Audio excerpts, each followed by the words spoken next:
Welcome back all my dear friends. तो आज हम लोग क्लास 10th की एक अच्छी सी पोएम पढ़ने वाले हैं। ठीक है भैया, जितने भी हमारे लोग यूपी बोर्ड की तैयारी कर रहे हैं, यूपी बोर्ड क्लास 10th की तैयारी कर रहे हैं इस साल एग्जाम की, तो उसमें जो आपका पोएट्री का सेक्शन है उसमें आपकी जो फर्स्ट पोएम है डस्ट ऑफ स्नो, जिसका मतलब होता है बर्फ के कण। हम लोग आज बहुत ही अच्छे से वो पोएम पढ़ेंगे बढ़िया से, और उसका सेंट्रल आइडिया भी बताएंगे, और उसमें जितने भी आपके ऑब्जेक्टिव क्वेश्चंस आते हैं इस पोएम से रिलेटेड आपको सब कुछ इस वीडियो में भैया मिलने वाला है। ठीक है, तो वीडियो के साथ बने रहें। जैसा कि मैंने आपको पोएम बताई, पहली पोएम आपकी डस्ट ऑफ स्नो है जो कि रॉबर्ट फ्रॉस्ट ने लिखी है। ठीक है भैया, ये बहुत ही शॉर्ट पोएम है और हमें ये बताती है कि कभी कभी किसी की मनोदशा बदलने के लिए छोटी छोटी चीजें कितनी महत्वपूर्ण होती हैं। ठीक है, और कवि ने इसमें यह भी बताया है कि प्रकृति की कोई भी चीज बुरी नहीं होती है। ठीक है, प्रकृति किसी को भी खुश भी कर सकती है और निराश भी कर सकती है कहीं ना कहीं, लेकिन कहीं ना कहीं मान लो निराश कैसे हो सकता है, मान लो किसी का कुछ एक्सीडेंट वगैरह हो जाए तो कहीं ना कहीं प्रकृति निराशा भी दे सकती है, और कोई अच्छा सा काम हो जाए, ठीक है, मान लो कुछ बादल है, बारिश हो जाए तो कहीं ना कहीं प्रकृति खुशी भी दे सकती है। ठीक है भैया, तो इसमें क्या है कि रॉबर्ट फ्रॉस्ट हमें बस यही बताते हैं कि प्रकृति की कोई भी चीज बुरी नहीं होती और हमें हमेशा पॉजिटिव ही सोचना चाहिए। ठीक है, इसमें देखो सबसे पहले दो चीजों का उल्लेख किया गया है डस्ट ऑफ स्नो में, एक हेमलॉक ट्री का और कहीं ना कहीं एक कौवे का। ठीक है, कि वो मान लो एक हेमलॉक ट्री होता है, उस पर कौवा बैठा होता है, वह कभी के ऊपर कुछ बर्फ गिरा देता है। ठीक है, वही पूरा मूवमेंट की बात इसमें की गई है। ठीक है, जैसे कि जो आपका पहला स्टेंजा दिया गया है यहाँ पे, पहला स्टेंजा जो फर्स्ट दिया गया है इसमें, the way a crow shook down on me the dust of snow from a hemlock tree. Stanza one आपका मात्र 4 लाइनों का है, जिसका मतलब क्या होता है कि जिस तरीके से एक कौवे ने धतूरे की वृक्ष से बर्फ के अत्यंत सूक्ष्म कण मेरे ऊपर गिराए, मतलब रॉबर्ट फ्रॉस्ट के ऊपर गिराए, तो कहीं ना कहीं आपकी जो 4 लाइंस की हिंदी अनुवाद है मैंने यहाँ पे ऑलरेडी लिख दिया ताकि आप लोगों का एक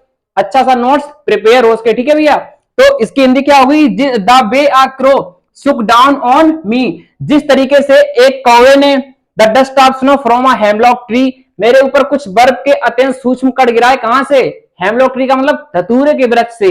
तो इसमें आपके कुछ इंपॉर्टेंट वर्ड्स भी हैं, जैसे कि बे का मतलब क्या होता है, बे का मतलब रास्ता भी होता है, बे का मतलब तरीका भी होता है, यहां पर बे का मतलब क्या है, तरीका।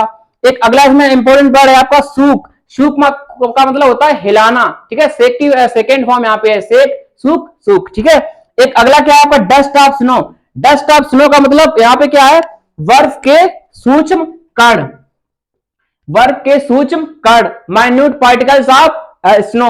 एक अगला यहाँ पे वर्ड आपका है हेमलॉक, हेमलॉक का मतलब होता है धतूरे का वृक्ष। एक हमने आपको देखो स्टेंजा 1 पढ़ा दिया, इसकी आपकी 4 लाइन की पोएम भी यहाँ पे लिखी हुई है, इसका हिंदी अनुवाद भी लिखा हुआ है, और इसमें जो इंपॉर्टेंट आपको वर्ड्स थे वोकैबुलरी के मैंने ये भी आपको समझा दिए। एक स्टेंजा नंबर आपका सेकंड लिखा हुआ है भैया, has given my heart a change of mood and saved some part of a day I had read.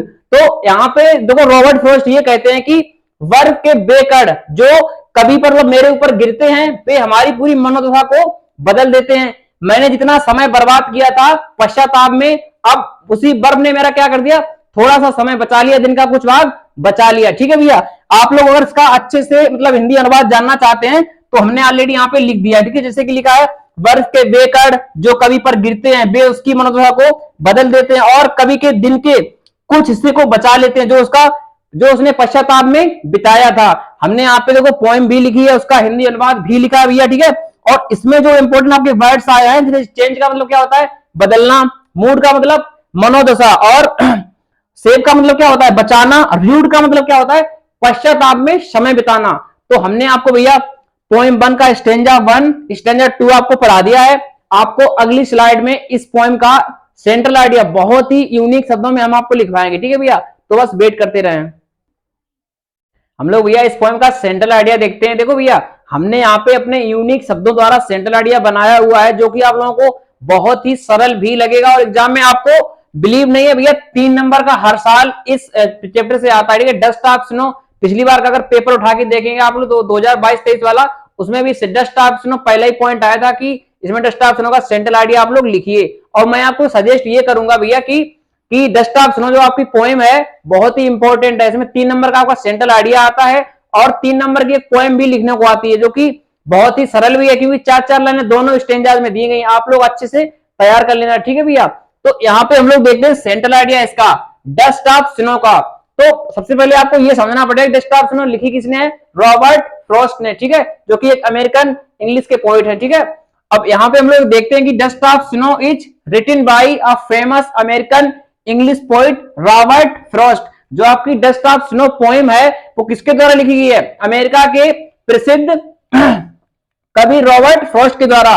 He is a realistic poet. Realistic का मतलब क्या होता है, वास्तविक, वह एक वास्तविक कवि है। और दूसरी चीज ये समझेंगे भैया रॉबर्ट फ्रॉस्ट जितनी भी कविताएं लिखी हैं सभी किससे रिलेटेड हैं, प्रकृति से रिलेटेड। ही लव्स नेचर, जितनी भी वो कविताएं लिखते हैं किसके बेस पे लिखते हैं, नेचर के ऊपर, ठीक है।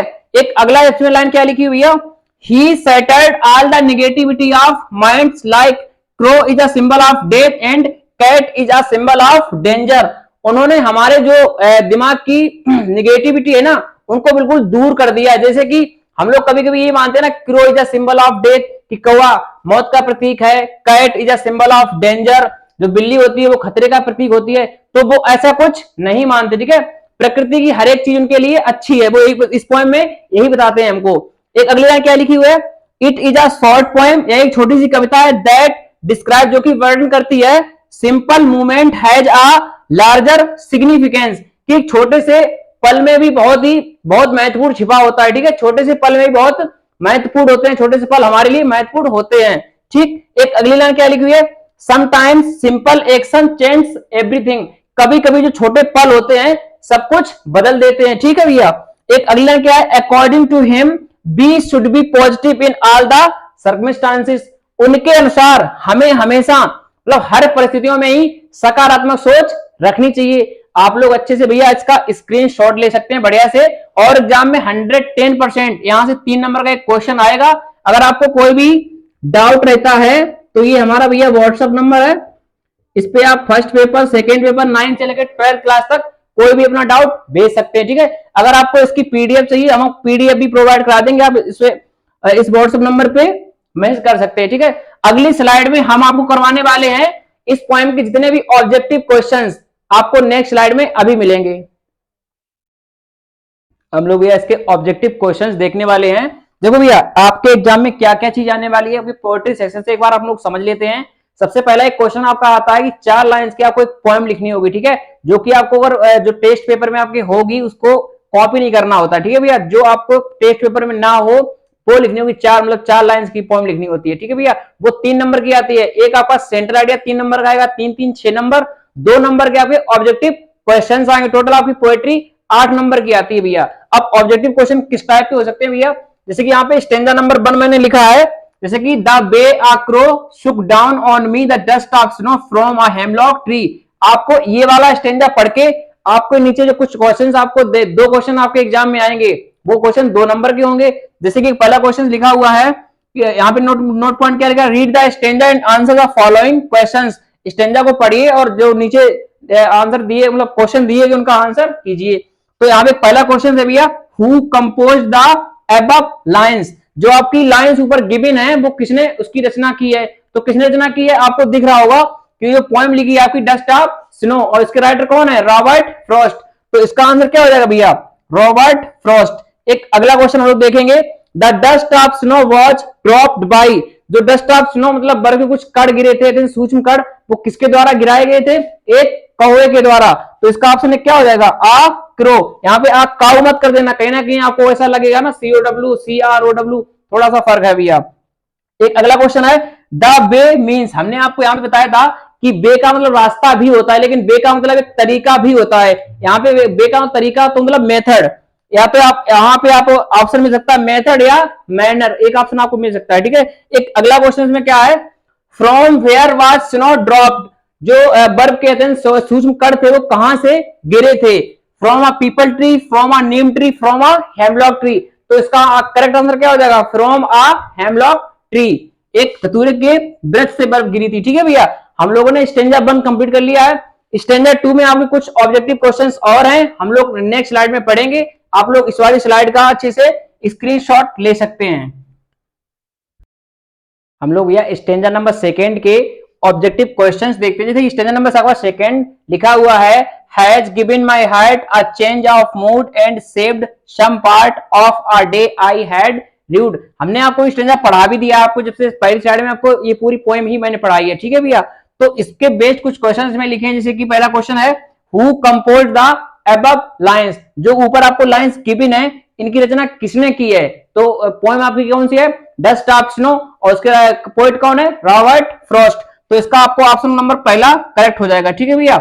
एक अगला क्वेश्चन आपका है, the poet was in uh.